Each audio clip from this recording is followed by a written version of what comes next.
Hola nuevamente y saludos muy cálidos con un Maite Iroru a todos los oyentes de Panorama de Noticias, de La Voz Latina de Buenos Aires, de Domingo de Cuentos de Radio Tribuna de Nueva York y también a quienes escuchen este espacio literario en otro momento y a través de otros medios como Facebook, mi página web o mi ya bastante nutrido canal de YouTube. Soy Teresa Méndez Faith y aquí estoy una vez más con ustedes desde Bedford, Massachusetts, con otro relato de la producción narrativa de nuestra tierra colorada, Ñaneretami, Paraguay. La narración escogida para hoy se titula El choque de dos mundos y es de José Luis Appleyard, distinguido en 1961 con el Premio Municipal de Teatro por su obra Aquel 1811, drama poético sobre la independencia de su país. Posteriormente, en 1993, gana el Premio Municipal de Literatura por su libro Desde el tiempo que vivo, serie de relatos breves sobre sucesos significativos del segundo milenio de la era cristiana. Y en 1997 se le otorga el Premio Nacional de Literatura por su novela Cenizas de la vida, la última obra publicada antes de su fallecimiento en 1998. El texto de hoy, El choque de dos mundos, es uno de 60 breves relatos bastante poéticos incluidos en Desde el tiempo que vivo, obra ganadora del Premio Municipal de Literatura el mismo año de su publicación en 1993. Pero yo les voy a leer el relato de la tercera edición de mi Antología de la Literatura Paraguaya, publicada por Editorial El Lector en 2004. Como muchas veces me escucharon decir mis estudiantes, comentando en clase cuentos, relatos, novelas, el título y las primeras oraciones de un texto narrativo son a menudo importantes, porque reflejan elementos significativos de la obra, sobre el tema, el escenario, el personaje o los personajes y algunos otros detalles. En este caso, ¿qué podemos deducir del título? En realidad, varias cosas. El título nos habla de choque, no encuentro, ni descubrimiento, ni conquista. Y esa elección refleja una opción deliberada, sin ninguna duda. Describir lo que pasó en octubre de 1492 como encuentro constituiría una posición diplomática y neutral. Decir que fue descubrimiento privilegiaría una perspectiva europea. Y describirlo como conquista equivaldría a dar prioridad al resultado. Pero aquí el título nos habla de un choque, y eso implica que dos fuerzas de tamaño similar colisionan, se estrellan la una contra la otra. ¿Y cuáles son esas dos fuerzas que chocan? El título nos responde que el choque se produce entre dos mundos. Y aunque no se los menciona de manera específica, está claro desde el primer párrafo que se trata de América y Europa. Y para un escritor paraguayo, entre España y América del Sur. Como ya no me es posible entrevistar a José Luis Appleyard sobre este relato en particular, voy a compartir aquí 3 observaciones que nos dejan pensando y que surgen de la lectura de algunas secciones de este relato. En primer lugar, en los primeros párrafos se mencionan las muchas diferencias entre esos dos mundos en choque, dos culturas, dos maneras de concebir a un dios o unos dioses. Hay choque de rostros diferentes, la blanca tez de los de algunos que vienen en esos barcos con grandes alas y esos rostros bronceados de los que ya están.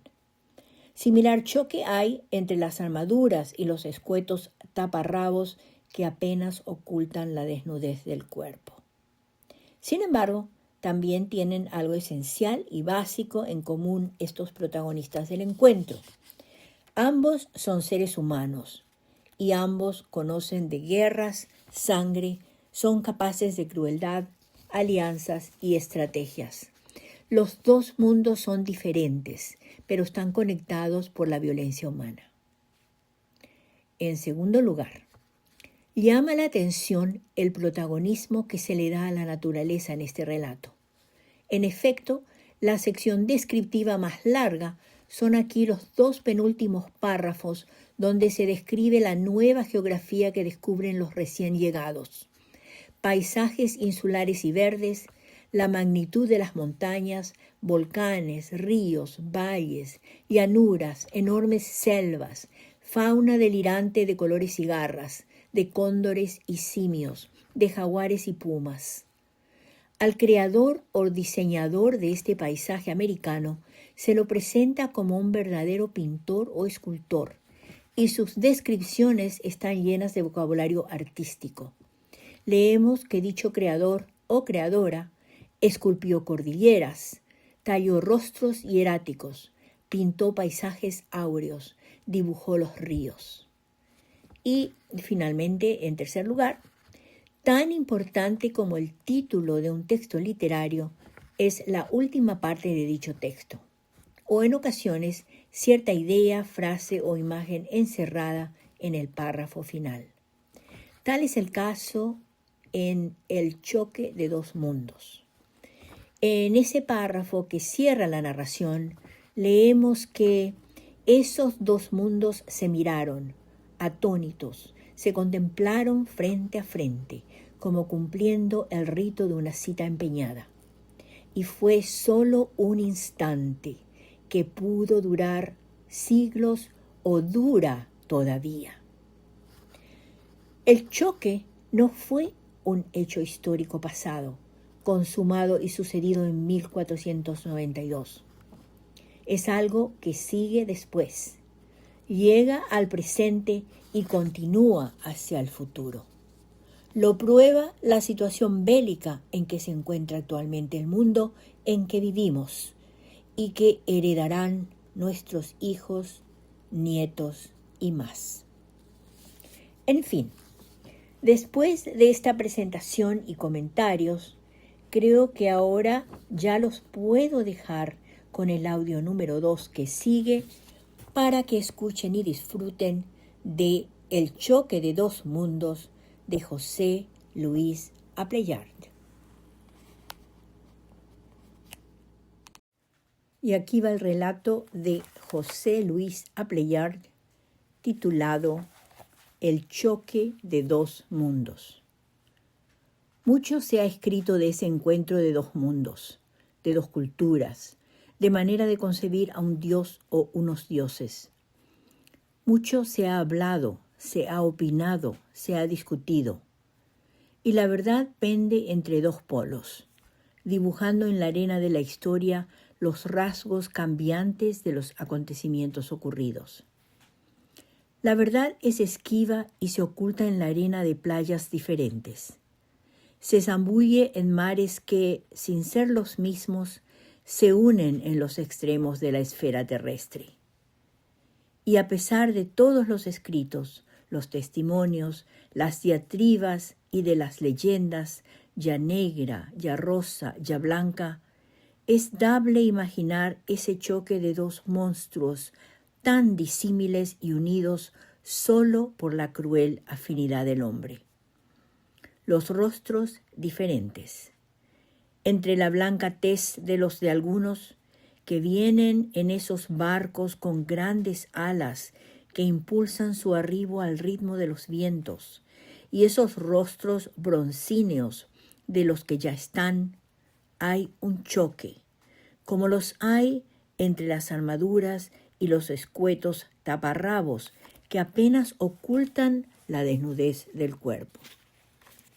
Existe una distancia de milenios entre los protagonistas del encuentro. Uno y otro son hombres en la dramática acepción del término. Ambos conocen de guerras y de sangre, de enemistades y pasajeras alianzas. Ambos son duchos en astucias y crueldades. Y tanto los unos como los otros quieren prevalecer con esas armas.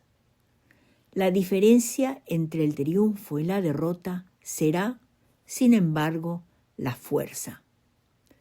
La pólvora impone con facilidad sus inapelables argumentos. Para los recién llegados, la nueva geografía se irá imponiendo lentamente. Al principio, con sus paisajes insulares y verdes. Luego será el asombro por la magnitud de sus montañas, de sus volcanes y de sus ríos, sin parangón alguno con aquellos que riegan los valles y las llanuras de las tierras dejadas en pos de la aventura. Las enormes selvas, junglas que han requerido infinidad de tiempo para tejer la trama vegetal e impenetrable de sus árboles y lianas, y su fauna delirante de colores y garras, de cóndores y simios, de jaguares y pumas, cuya felina elasticidad será un nuevo motivo para la heráldica que habrá de nacer de esas nuevas tierras habitadas desde hace tiempo por hombres que nacen, crecen, luchan, se reproducen y mueren, como todos los hombres de la tierra. Los azorados ojos de los recién llegados contemplan esas exuberancias de la naturaleza que en esas nuevas tierras sintió la inspiración del genio y esculpió cordilleras, talló rostros hieráticos en los picos altísimos, en donde fingen barbas la nieve y los hielos. Pintó paisajes áureos y dibujó los ríos, a veces torrentosos, enormes y crujientes, y a veces grandes lagos de plácida armonía, donde la corriente se hace ociosa y serena para gastar su tiempo reflejando las garzas coloridas con su elegancia pura, ancestral e inquietante.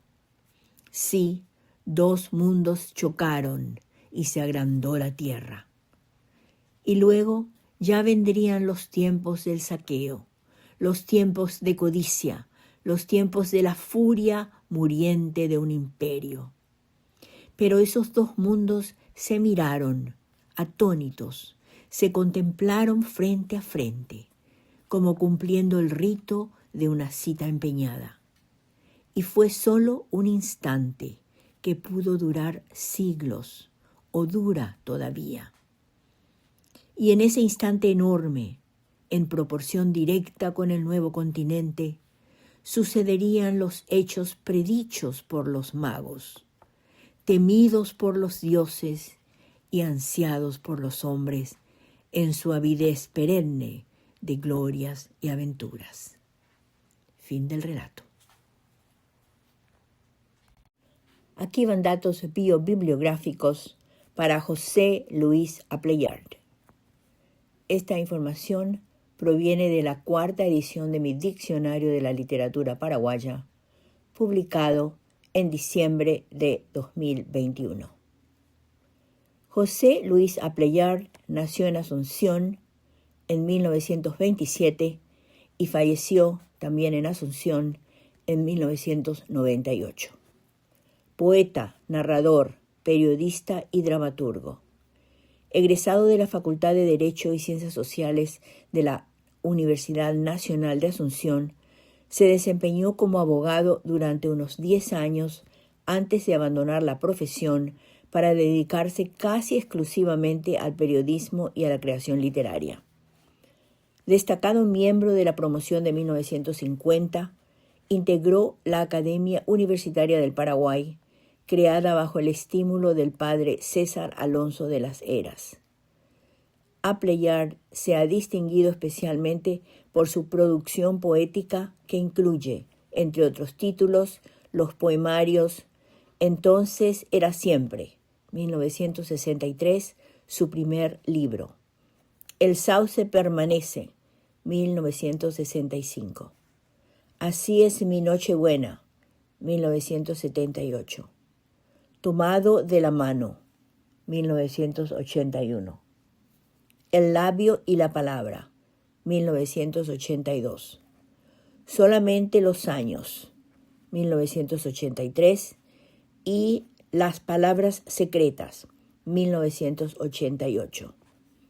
En 1961 ganó el Premio Municipal de Teatro con Aquel 1811, drama poético sobre la independencia de su país. Aunque ha escrito varias otras piezas breves, casi toda su producción teatral permanece inédita.